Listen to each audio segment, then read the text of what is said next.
Welcome back to another DC breakdown of Campaign 3, Episode 9 of Critical Role. We're going to talk about getting into some trouble, getting out of some trouble, something that we totally called and we were right on, and a whole bunch of other stuff. A real quick announcement about these DC breakdowns is I am going to have to stop doing them every single week, releasing it right away, because I am in the middle of writing and producing and publishing Alcantar's Almanac. And in order for me to hit some deadlines and everything like that, I went a little crazy, and I've been publishing 3 videos a week, 2 on the main channel, 1 on the second channel. And it's been a lot, especially with all the Alcantar's Almanac stuff going on. I really want to make sure that I put all of my time, the limited amount that I have, into that and make sure I do it justice and we hit all those deadlines. So in moving forward with the channel, quick little announcement, I will be doing every other week, I will be doing one of these Critical Role breakdowns, and then every other week I'll be doing a normal channel video, because y'all really have liked these DC breakdowns and I love doing them. I love the conversations that they spawn down in the comments. So if you do like these videos, hit the like button, share it around, because I want to keep these coming for you guys. So enough chit chat, we're back from the holiday break now. Let's get into this first breakdown. So we're in episode 9, but at the end of episode 8, if you saw what happened, they left off in a little bit of a sketchy situation. So again, yeah, spoilers for episode 9, by the way, if that wasn't clear. So I'm breaking down the episode, so I kind of got to talk about it. But she left off in a pretty sketchy situation. She had transformed into a mouse, and then they stepped on her. She comes back into her normal form. There's 2 guards there, and they grab her, and this is what's going down. There's actually 3 little things we're going to break down here. So that's the big part of the stage that has been set for you guys now, is she is alone. No group is around her. It's just her. The group is just far enough away. There's a door blocking between the two of them because she was a rat and they snuck past that door. That door is going to be a barricade. We'll talk about here in a second. But right now, Fern is dealing with these 2 guards. At this point, the 2 guards, one grabs your wrist on the left side and the other grabs your right wrist. Whoa. I'd like to cast Charm Person on the head honcho. Okay, the guy you're looking at across the way. Yes. Is there a somatic component to the spell? Oh no. Oh no. Oh, that's right. VSM? VM? VSM. VS. Okay, so verbal somatic. All right, so you don't need a material component, but you do need to speak the spell as you cast it, and you do need to use your hands to do the somatic components of the spell. So yes, you can do it. Your hands are currently held by 2 guards. You'll have to break one of the hands free in order to finish the spell. Which guard do you choose? Okay, the one on the left. One on the left, okay. Hey, whoa. So I love here that Matt calls her out on the spellcasting components: verbal, semantic, material. What types of things are needed to be able to cast these spells? Verbal's pretty simple. You're saying something. Somatic, you have to have some sort of hand gesture. I challenge my players to role play what kind of thing that looks like, just to kind of make sure, at least the first time you cast a spell, what does it look like? Sometimes it can be pretty freaking cool. But, and the material components is actually another thing that makes sure you're tracking in whatever level that you want it to be. I've had players enforce material components on themselves because they want to be able to keep track of stuff like that. In general, I don't do it unless there's some sort of gold material value, but that's a whole nother topic that we're for a different section.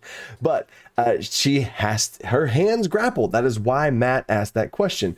Is the spell semantic? I don't know if which spells are semantic or not off the top of my head. Got to check it out. So she pulls it up, and sure enough, you are not able to just cast a spell and you could say like, oh, I just moved my hand like this, no. You gotta have, especially in this situation, you gotta earn it. This is a rough spot. You're not just gonna be able to do that, right? So I think there's a lot to be added to the game whenever you hold your players accountable for some of these things, because if she just said, oh, I cast Charm Person, and then she does it, and then now the Charm Person spell is cast and they make this these tense moments, you can be more strict on these tense moments and less strict on the non moments. If this was just a casual situation, he probably wouldn't ask her for, what are the semantic components? But to keep this tension going now, the second point picks up literally seconds after that one, is this contested check between the 2 of them. Let's see what those rolls were. And real quick here, Matt could have had this thing be just a DC that she's rolling against. He chose it to be a contest between her and the guard, which is totally an option. But a lot of times, especially if I want to have a certain threshold of difficulty, like you're in a bad situation, let's see what happens. Because if he had a set of DC, you'll see what the roll was. It's bad. She would have failed. Even if the DC something like just 10 would prevent you from, if they roll bad, then no, you're not getting out of this thing. You gotta bring it. Or you could set it harder to 15 or something like that, and you really gotta earn it and have the dice be in your favor and all that kind of stuff, and really make them work for it more with their creative thoughts and dice rolls. But he chose to make it a contest, which I love. So here we go. What is it? That's a natural 1. -2. Natural 1. But she has -2. We have -2. He's gonna beat you. Okay. Dueling natural ones. I was like, this is nope.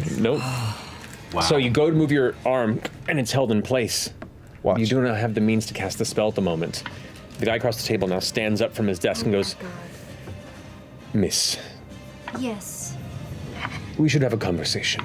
There's a couple things here on this one. One thing to make a note of that we're going to talk about later is he said it's a nat 1. Oh, but minus what? But what's your modifier? He cared about the modifier in this situation, which, okay, I get it. Okay.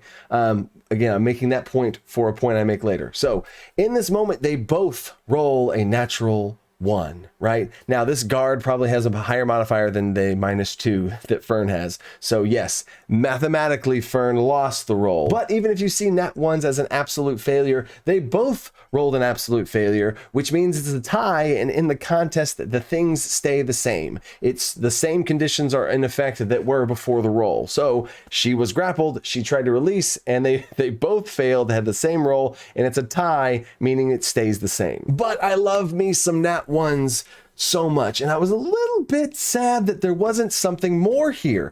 Dueling nat 1s. There was a funny moment. Everyone got a cool, like, everyone's smiling at the table. You could see Matt's reaction to that. There was like, oh, dueling nat 1. It's so cool, right? But there wasn't a moment in the story to reflect the cool moment at the table. So I would have wanted something about to flavor and describe that scenario of what happened with her in the guard with a nat 1. Whether you can come up with it as a dungeon master or what happens at the table, like people interjecting ideas of like, what would that even look like with 2 nat 1s? It's such a unique moment to embellish it. So the thing that popped into my head, I try to make it quick, is Fern gets her hand out of there, but then he immediately grabs it, and then he turns into this like, it's like hand slapping thing that I would have loved that's so on point for Fern to be this, get off, and the guard's like grabbing her and losing it, and grabbing her and losing it, and grabbing, and eventually grabs her with both hands. So now the cool flavor would be one guard just has her by the hand, and the other guard has both of his hands on her one arm, and he finally got under control. This probably just comes from me being a sucker for nat 1s and 20s, but when, like Robbie Damon in the previous breakdown had a double natural 20 with a roll with advantage, that's a big moment. It should be reflected in the game. In this moment, this is also a double natural 1 from a player and a DM, compared to each other. But still, like, that's such a unique thing to happen. I want to see it more. And now to continue this scene even farther, because this was built up from last week's episode. She left off in this big moment. So this really is something I wanted to finish diving into. The last little part here is this role play deception that she has with these people. They ask her a bunch of questions, and then she has this very, very clever, well done, Ashley Johnson, clever role play that she says as her excuse and her deception as to what's going on. But I think this also sparks a really interesting thought that we'll get into after. Also, to clarify, she is being asked and interrogated about how she knows this certain NPC. Well, I didn't really want to disclose this, but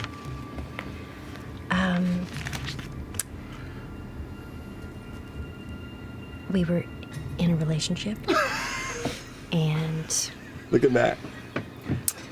he just took off on me, and now we're just kind of sort of trying to put the pieces together of getting my life back. Great. So I think we're just trying to find him because he stole a bunch of stuff from me, and it's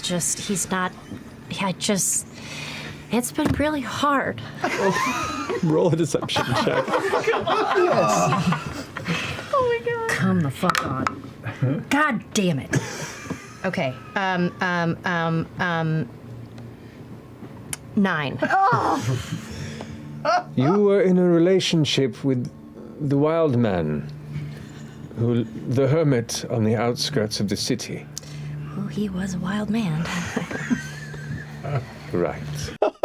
is so good, right? So good. So the thought I have here, and I have this thought because literally right now I'm in the middle of writing chapter 3 of Al Kenner's Almanac and some other things and putting all the final touches on each of these different things. And one of the things I'm talking about in there is how much does the roles matter? How much does the role play matter? Role play versus role play. Which one matters more? Oh my gosh, especially on charisma based things. Sometimes players can come up with some brilliant thoughts that totally makes sense. Why is she snooping around and trying to, it's an X. How perfect is that? It's such a brilliant thing. She role plays it great. The thing she says is great. She even has a follow-up that's great. Everything is so amazing. This moment was probably the favorite moment of the whole episode. It was so well done, but it's a 9. That just, you know what I'm saying? This just feels bad. Myself as a dungeon master, I was hoping you could see Matt's face that he was just loving it this whole time. I would have given her an advantage on it. You know what I'm saying? I was hoping like that's something that we can do as dungeon masters was when players do have some next level stuff they say, whether it's an epic move in combat or an epic move in role play, whatever, do that with advantage. Yeah, go ahead. Deception check at advantage. That happens all the time. And Matt does it all the time. So I don't know why I didn't do it here. It's probably a high stakes scenario. So he's going to make them earn a little bit more. Again, every dungeon master has different moments where it just really speaks to them to do it or not. But yeah, I would totally have at least said get advantage on the roll or just go with it, right? I want to empower you dungeon masters out there to just sometimes be like, wow, yeah, okay, like let's go. I've had this happen before when I had a warlock's patron that was debating with their own the character of the patron. They were having this debate, and I totally thought these certain things, and the player said something that was next level. I was like, oh my god, okay, I need you to make a charisma check at advantage or persuasion or whatever, and then this is just going to flavor what happens from here.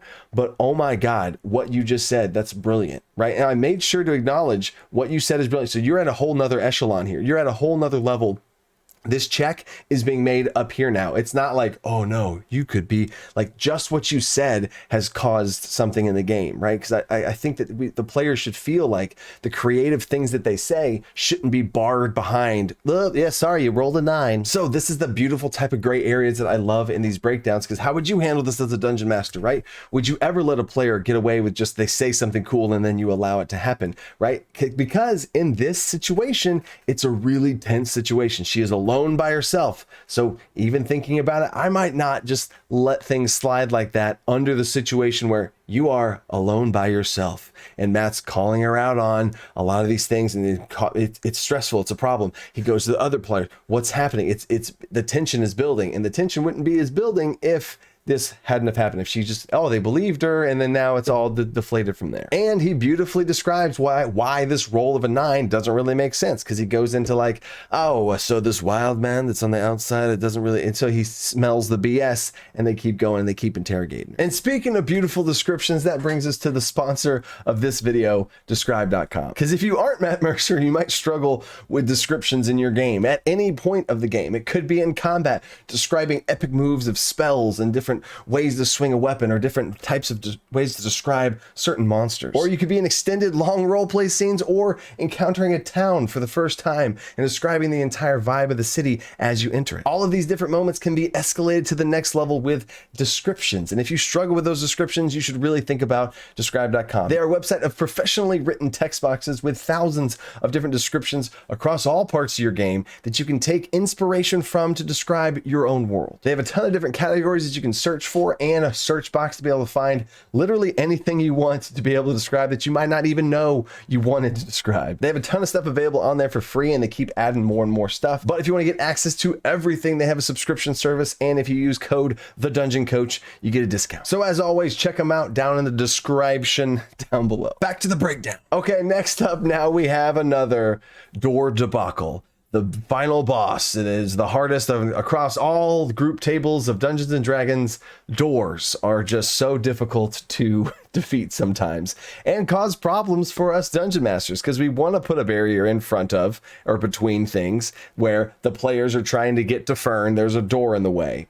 Okay, if the rolls just aren't going in their way, what happens? Like, oh gosh, you know, sometimes it gets a little weird and like, what do we do? And all this kind of stuff. So here's what ended up happening. And here's my additional tool that I want to throw out there for you guys. I have a whole video on different dice rolling methods, and this is called a group check, because what happens is Ashton the Barbarian goes to swing at the door and just hits it, right? So he has to make an attack roll. And I thought the attack roll was going to be some sort of the DC. I think if I'm based on some of the numbers, I think that the DC here was 20. Now, I completely agree with that DC. That's probably the exact DC that I would have set, because Fern's on the other side of it. You got to get through this door. 15's not going to cut it, baby. You got to give me a 20. So he rolls an attack roll of 17, and then Matt has him roll damage for it, which I always feel like this part's kind of weird and clunky. Rolling damage against the door, and then like, okay, does everybody just get an attack roll at the door now? Because like it's a 6-second window, and then that just gets weird. So I usually don't ask for damage against the door like that, because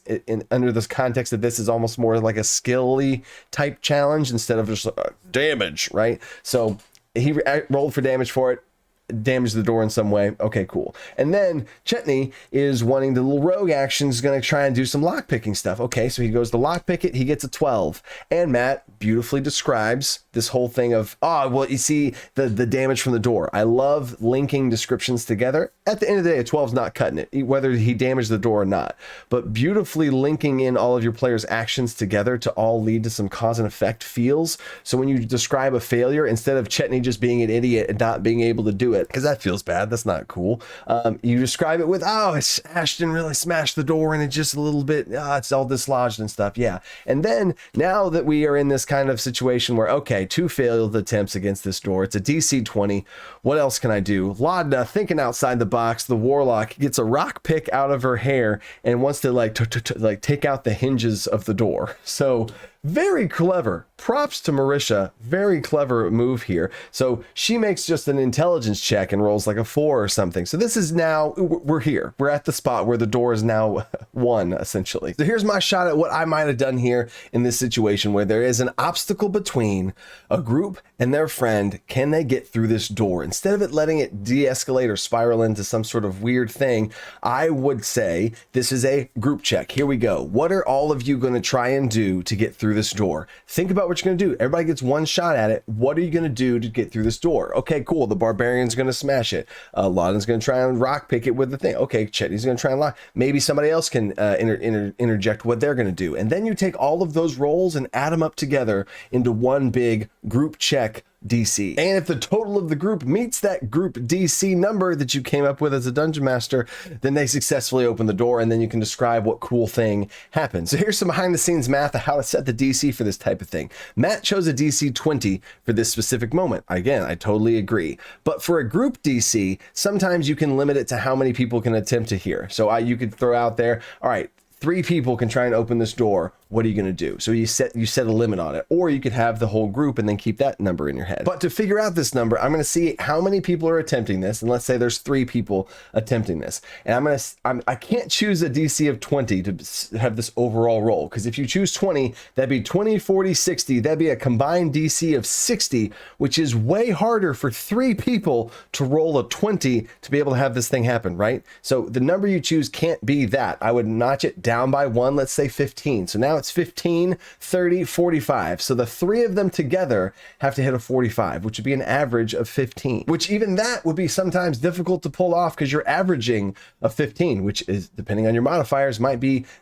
less statistically optimal. So you could even do a 10 right here. And a 10 in the context of 3 people would be 10, 20, 30. So let's say they had a group DC of 30. Ashton would hit the door for 17. Awesome. Chetney would have lockpicked it for 12. That brings us to a total of 29. Laudna does the rock pick thing for a total of, I think she got a 4. It'd be over 30. Okay, awesome. You actually get into the door. This still gets across that feeling of them having to overcome a challenge, and then they got through the door together. And you could describe the scenario of how that might look. Of maybe, off the top of my head, Laudna goes to put the rock pick in, and Ashton, instead of hitting the door, he hits the rock pick in at the hinge, breaks the hinges as Chetney goes to the right and the door flies off. So you can describe it and flavor it however you want. But at the same time, maybe 30 is not enough. Maybe that 45 is what you needed. Maybe 40 was a better number. Because again, all of these numbers, we're choosing that level of difficulty that it's at right now. So really thinking about it, if I had to set a group DC for this, 40 sounds about right. Let's see if they can get to it. You can say that number beforehand or not. Or sometimes I'll have, after the first two players go and it all comes down to the final person,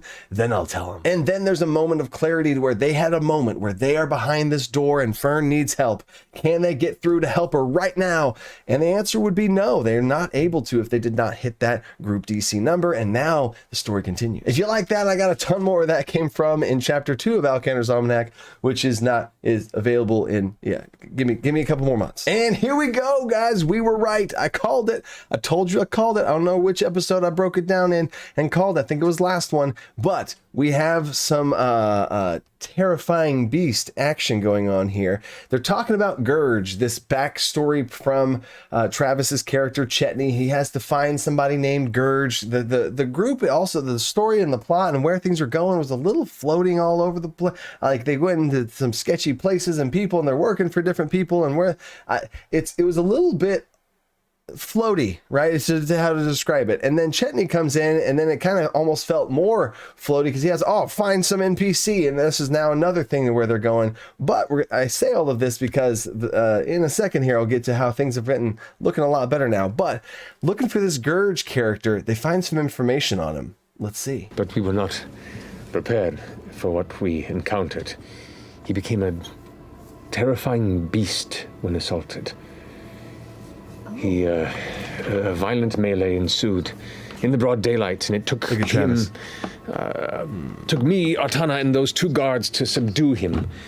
And Artana left with the beast unconscious, and we assured the surrounding neighborhood of a wild direwolf attack in best of just keeping a smokescreen and minimize interest. But werewolves, calling it right now. It's werewolves, right? So you have he turned into a terrifying beast and direwolves. I mean, Matt is pretty much, and this is great move on his part, more amorphous descriptions where you're saying it, but you're not saying it. So well done on Matt's part again of not saying it has to be some sort of lichen or werewolf. Like, whoa. So he's describing things in this amorphous type way. So yep, werewolf. Now, is Chetney a werewolf? What's going on there? I don't know, but I just wanted to point that out, that I love me some werewolves. I have a whole system on lycanthropy I did a video on before. I have a whole PDF on it. I love werewolves so much, and I don't think the rules as written lycanthropy is good enough. So I would, hey Matt, if you're interested in my lycanthropy stuff, I'll send it to you free. It's real good. All right, and now what I was talking about a second ago about the floatiness, about there's not a direction to the campaign, like this is happening, we need to go here, like, and again, that's not necessarily a bad thing to have some gray areas, have some mystery involved here. But for us as the audience, that we're also in that mystery as well, so it kind of sometimes can feel a little bit like, oh, like what's happening? You know what I mean? But within the context of a Dungeons and Dragons group that you run at your game tables, there is no audience, so who cares? It's mysterious for the players. Lots of options. That feels good to have lots of options, but you can get to the point where you have too much.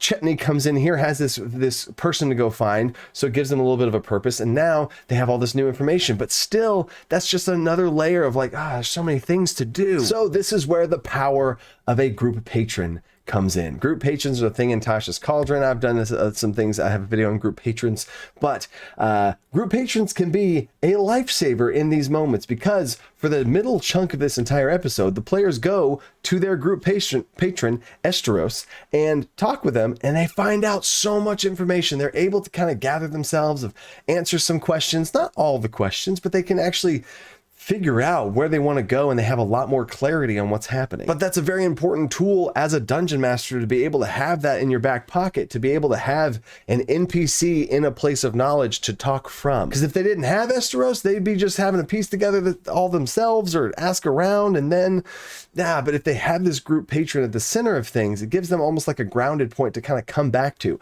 I did the same thing in my second channel. I do all these breakdowns, and I give my own like homebrew advice from behind the scenes, because I tell the story from the dungeon master's perspective instead of the players. So I don't have this mystery problem, but I gave the players a lot of options. I run a very sandbox world. They could have gone north, south, east, west. They could have gone lots of different places, done lots of different things. So they start collecting this quest log of like all these different things. And then they're like, man, what do we do? But they are a part of a militia. They are part of the forces. They're part of an army basically of this nation. And they get called back to this thing to get a whole bunch of list of stuff. And then they're able to get some questions answered and decide from there where they go out from. But I have an NPC in the world in a place of information to be able to talk with them about stuff, answer some questions they have so they can actually have clarity on the decision they're making instead of just making a random one. And random decisions don't feel like you have as much agency and choice. And if something bad does happen, well, I just randomly chose it anyway, instead of like, I knew all this stuff and I made a decision. All right, now for the next clip, we have a group stealth check.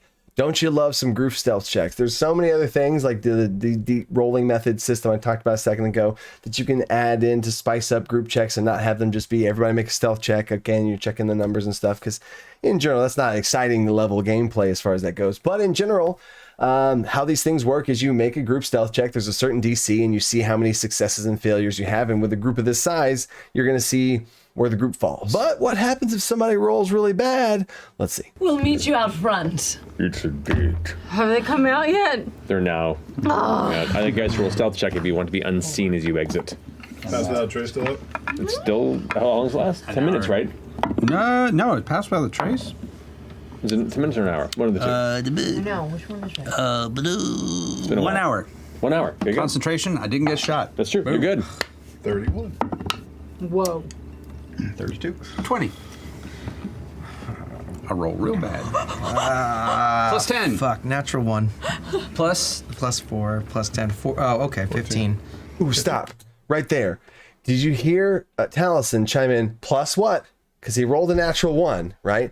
But Matt, as I've talked about before, is in these times where there's natural 20s, plus what though? And now there's a one, natural 1. Ooh, plus what though? You know what I'm saying? Right. Okay, back to it. Roll natural But one. Doesn't I matter, love right? watching you kind of caress a the failure. dice. Still And the It is a group gonna check. betray you. Okay. You rolled a 20, you said? Let me see. I'm gonna. 32 and a 31. 32 and a 31. There's two successes, 2 failures. On a natural 1 is 2 failures, and then you're kind of on the cusp. We'll see. Okay, so a couple things here.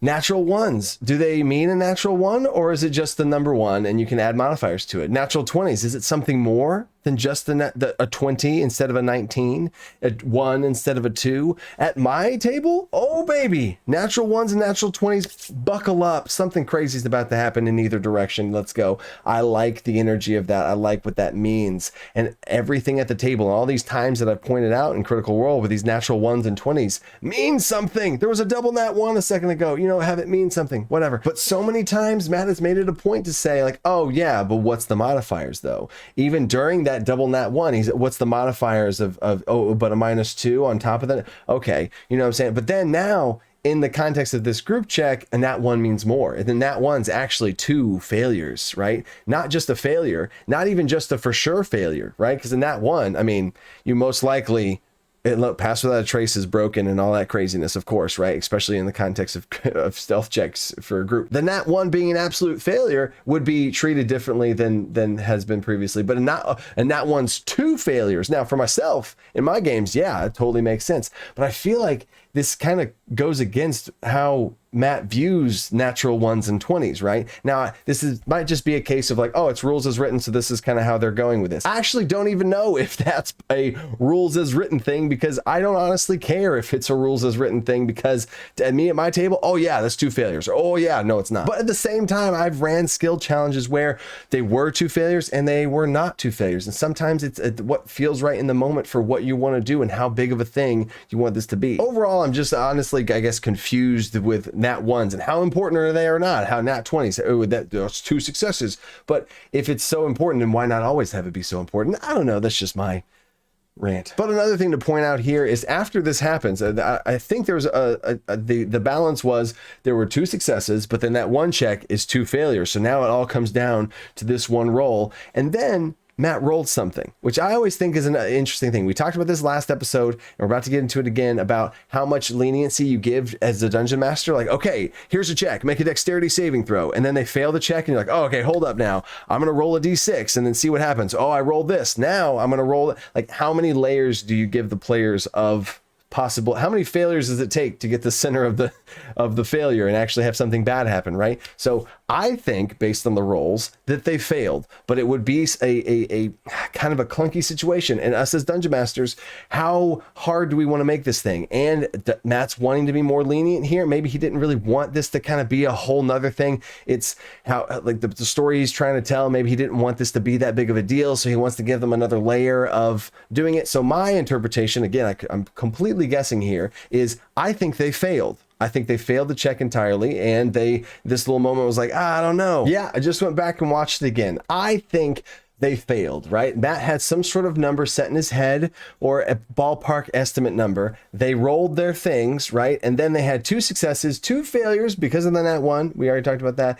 And I think that that final roll that was like the deciding factor, I think it was a failure. And then in that moment, Matt wanted to add another layer of, okay, and we've all been there, dungeon masters. I've done this myself. I'm like, okay, well, I don't want this to be like this would be more annoying, or okay, maybe I chose the number that was too high. However you want to spin it, it just doesn't feel right to make this into yet another thing. Like, okay, this is enough. Let's keep the story moving. So Matt was like, okay, 1 second. Let me roll this dice here to see how. Okay, and then, whether that roll, meant something or not, or whatever, is okay based on this roll. So basically they failed the challenge themselves. Now, as a dungeon master, I'm going to roll this d20, right? Their actions have caused me to roll this dice, and depending on how it rolls, this will be the deciding factor, right? So that's a second layer, a second trigger of this possible failure. They failed and they caused me to roll this. And if this fails, the second trigger, then something bad will happen. So the more triggers you put in place, the less likely it is for them to fail. Like, okay, if then I'm going to roll a d6. And if it rolls, you know what I'm saying? So you want to be careful with how many layers you have before your players can fail, because then they can feel, immune to this type of thing. But I think they failed, and Matt rolled something, whatever it was. Maybe it was a high roll, and he's like, okay, cool. So now nobody knows, or actually, if he was rolling a perception check, maybe it was a low roll, and he's like, okay, nobody sees it, right? Because sometimes there's been times where I'm like, oh man, this is looking bad. I've done this same thing before. I'm like, I'm gonna roll this d20, right? Like however the dice were going, and there's a certain thing that I'm wanting to do, but if the dice are telling the story, you gotta let the dice tell the story. So here we go. I'm going to roll this dice and let's see what happens. And then you have a number there. I just wanted to break this down because I really like thinking like this. And I would love to have stopped Matt and asked him in this moment, what do you think? All right, we started the episode off with it getting into trouble. And now they are once again in trouble. Chetney now is in trouble. There's like 3 different heist type, robbing, thieving type things happening in this episode. And it ended with yet another one. Chetney breaking into some place, sneaking around, hearing a conversation between 2 people. Now he's invisible in a room. Let's see what happens and break it down. There is just a darkened staircase that descends. You can't go alone. That's your ass. We came for one thing and one thing only. Beast man, I'm going in. You go in? Yeah. Okay. Roll a stealth check. Hello. God. Well, I mean, how the fuck are we gonna get back here? Did you take all the money? Yeah, I got all the money. Okay. Should I not? Last 20 seconds. Shit. If you'd like to make a call, Please hang I mean, up I your really thinking want to hat. come back, but how the fuck are we gonna do this? No, man. I'm going. Okay, roll a stealth check for me, God please. damn So it. excited for your next Does he get character. advantage? I hate Invisible? this. Bad. As invisible, he great. gets advantage on stealth, yes. Oh, I do get advantage on something? Okay. Because you're invisible, yeah.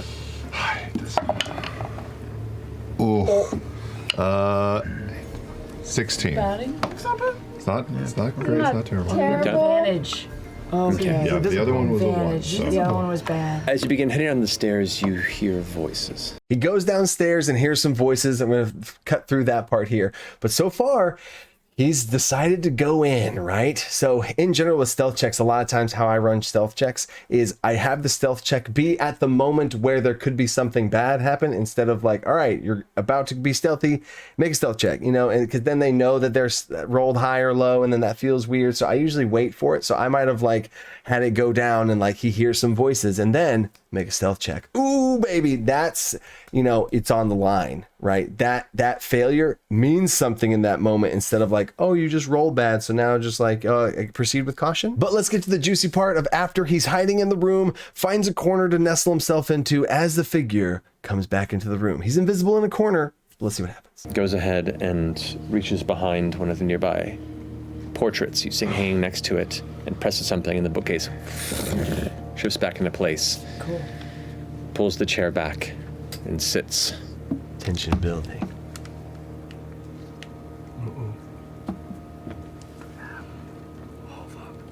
Notices something. Look at everybody at the table. Steps up. And one of the ornaments you see on the wall, which is this sheathed saber, pulls free and begins walking through the room. Beautiful. Look at everybody at the table. This is insane. I have chills right now. Looks out the window. Looks underneath a small futon. Slashes. Where are you? On the corner of like if you come in the door and the bookshelf's on the right, I'm in the far corner, opposite of where the desk is. Okay. Slowly begins to make his way through the room, swashing, cutting through the air. Oh God. But you're very short, so maybe he's cutting above you.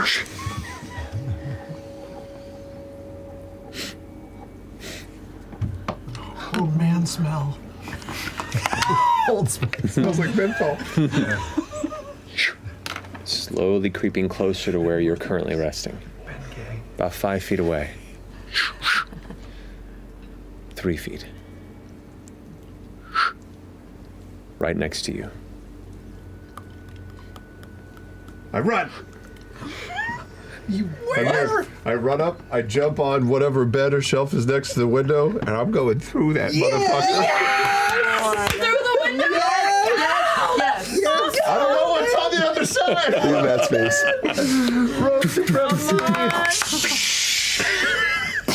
The stained glass shatters as you fall and tumble poof, poof, out into the rain below. The rain's pouring on you, on your face. You always go, what the?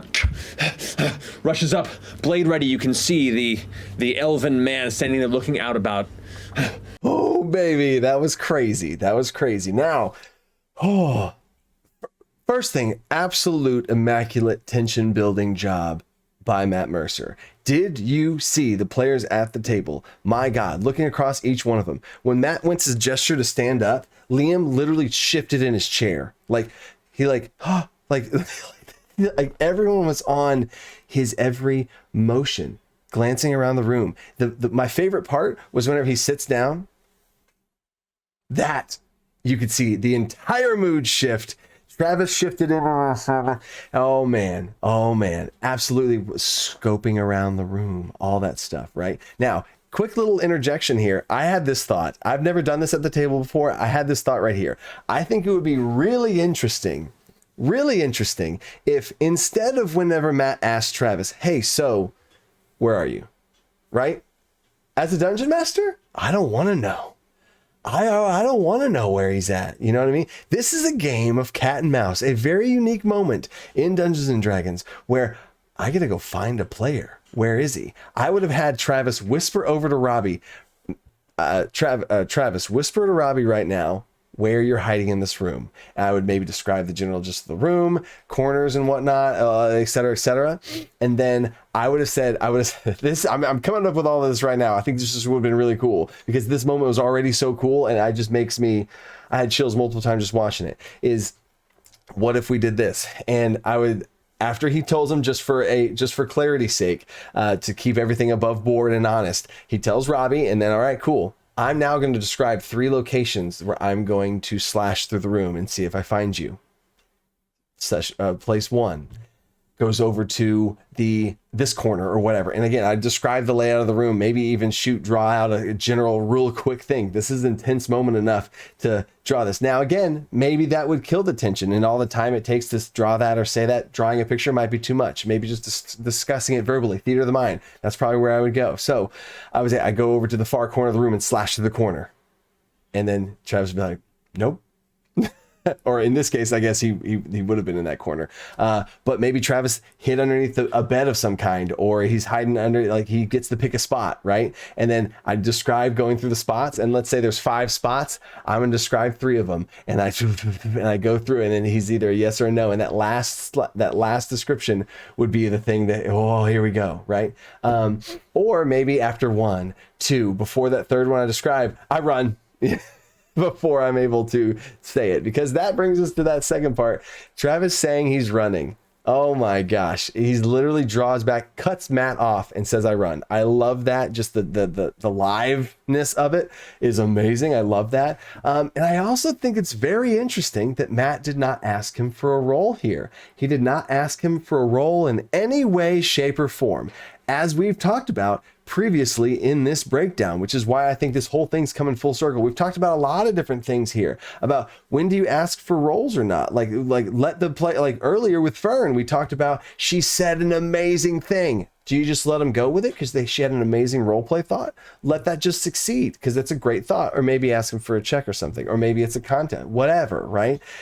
Travis had an epic move that he wanted to pull off. A risky play. Who knows what's going to happen? He goes to break out this window. Granted, he's a very short person. I don't know how high this window is. I was surprised that there wasn't a check for it, but I'm totally on board. I just talked about how sometimes if players make epic moves, let them go for it. Because we don't know what's in Matt's head. We don't know what would be like, what's the story that takes place in either direction, right? So there wasn't a dice roll for it, but I think that this is a well done thing by everyone involved in this super tense moment. I'm running out of there, and he respected that. I'm gonna make a break for it, and he got the heck out of there, right? I'm sending it to you guys. Would you have asked for a roll for this? Because I feel like with this tense of a moment, this is a big epic move. And so I see why he didn't ask him for a check, because it's a big risky move that he went for it. But I would have some sort of check here to make something happen. I don't know. You know what I'm saying? But I respect the hustle and getting out there, and it's an epic play. So I see it both ways. It's really cool. There is no right way. That's the whole point of these breakdown videos, is there's not a right way to run Dungeons and Dragons. There is the way that you do, and it led to an amazing epic story. And watching it back even a second time, I got chills again, and the entire thing was super cool to end on. Shattering through a glass window, running through the rain. Oh my gosh, what a better way to end the episode. That was awesome. So what do you guys think? Let me know down in the comments as to what you're thinking about this whole thing. I'm also sorry that I can't post these right away as soon as the thing happens for all those people who are caught up. But in all honesty, a lot of people, probably the majority of people, aren't up to date constantly on Critical Role, but I am worried about the overall performance of the videos and if they're going to do as well now that I have to do them in this way because I'm writing out Cantor's Almanac. So we'll see how that goes. And as I unlock more time in the future with as big as things keep growing and getting, then I will definitely be picking things back up. And I want to do breakdowns of my own gameplay to be able to share my pros and cons of all the different stuff that I do. Or it's not even pro or con, it's just I can't wait to show the episode where I did this, but man, I could have done this, or ooh, what about this, or I tried this out and it did terrible. So anyway, we're just trying to keep staying creative and thinking outside the box. Peace.